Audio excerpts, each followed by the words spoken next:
Be sure to watch our pregame show tonight at 7. That's followed by the Fever and Liberty tipping off at 7:30, and then we'll have a postgame show. And we're going to be airing several more Indiana Fever games this season. You can check out the schedule by scanning that QR code. It'll take you right to WTHR.com/fever.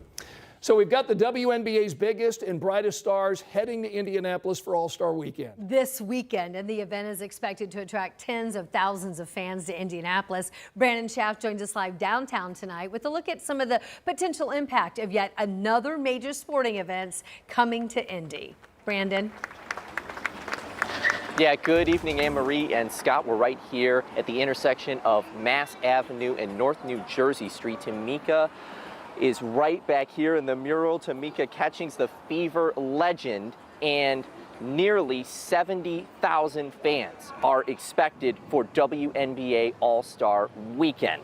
It'll be busy at the convention center as well with the Indiana Black Expo and other events that are happening there in downtown Indianapolis. Caitlyn Clark with Visit Indy saying that last year was a record-setting year for tourism, and the momentum continued this year with these major events. And so residents are kind of used to this chatter, to this great feeling of Hoosier hospitality and welcoming visitors to the city. And you see that this weekend as we're rolling out the orange carpet for the WNBA.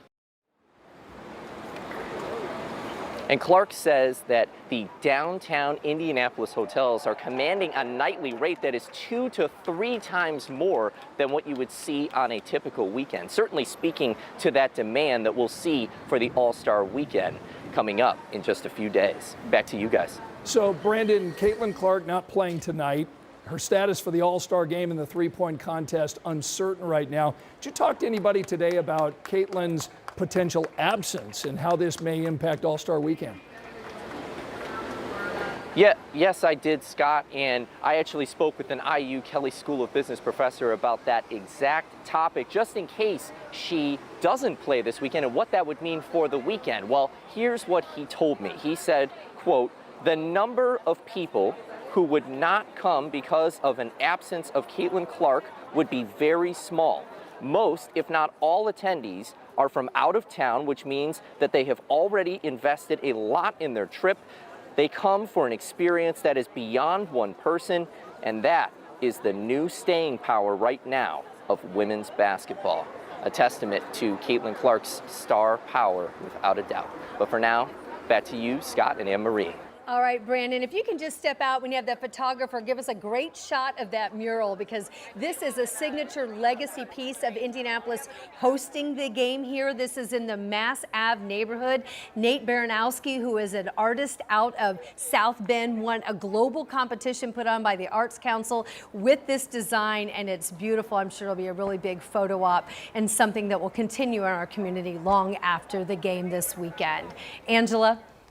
It looks great out there, Anne-Marie. Hey, new at 6, the weather impact, the threat of severe storms. The severe thunderstorm watch that was in effect for only the northwestern part of the state has been expanded east, and it does include Cass and White counties until midnight. It won't be in effect that long because this is a fast-moving line of storms that's already into the northwestern part of the state. A couple of pop-ups in between Kokomo, Tipton, and Westfield, northeastern sections of Hamilton County, but the main line of storms still out to our west. Latest timeline with Future Track 13, 7 o'clock this evening. The storm's getting closer to the Lafayette area and continue to move off to the southeast. They should continue to weaken, but a damaging wind gust will be possible along with heavy rain and lots of lightning. These storms fall apart by around 11 o'clock, but more storm chances in the forecast for tomorrow, that and some high heat in the 7-day.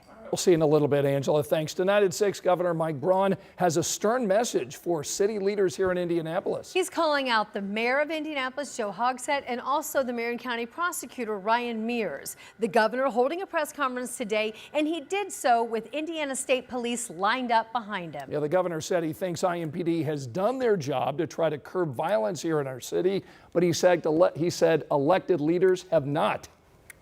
Until they start doing things differently, and especially the prosecution side of it, they, I think, shoulder nearly full responsibility for what we're having to do to intervene. State police said that they will have more troopers helping with the extra crowds here in downtown Indianapolis this weekend. So the mayor heard those statements and responded to what the governor had to say this afternoon by releasing a statement. Here it is in part, quote, "My administration remains laser focused on ensuring that those who enjoy our downtown this weekend, next weekend, and in the future are safe." Happening right now, you're taking a live look inside a meeting with city county councilors and also the Indianapolis Office of Public Health. This is where the group is discussing the recent violence that we've seen in our city over the last couple weekends. And they're also expected to talk about a proposal to change the youth curfew here in Marion County. So under this proposal, anyone who is 15 to 17 is required to be home by 11 p.m. on weekends. Curfew would begin at 9 o'clock on weeknights. Curfew for anyone under the age of 15 would be 9 o'clock every evening. Another issue now facing families in our community. They certainly report feeling the effect of recent cuts that the state made to support low-income families who need help affording childcare. And tonight, businesses and parents told Ella Rhodes they're already feeling the impact. This nursery room at Little Duckling Daycare was once full of children, but now it's empty. They say it's because of recent budget and voucher cuts, and other nursery schools say they're seeing it too. Little Duckling Early Learning Center saw 136 parents stop by its informational session Wednesday.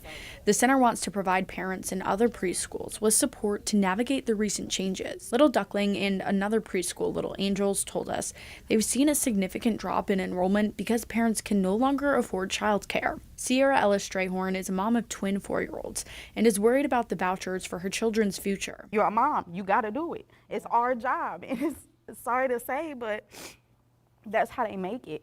And if we don't figure it out, then what? We lose our kids, or we lose our house, or what's next? Little Duckling and other childcare businesses plan to do more sessions just like it in the future to help parents. And as soon as we get those details, we'll be sure to share them with you. In Indianapolis, Ella Rhodes, 13 News.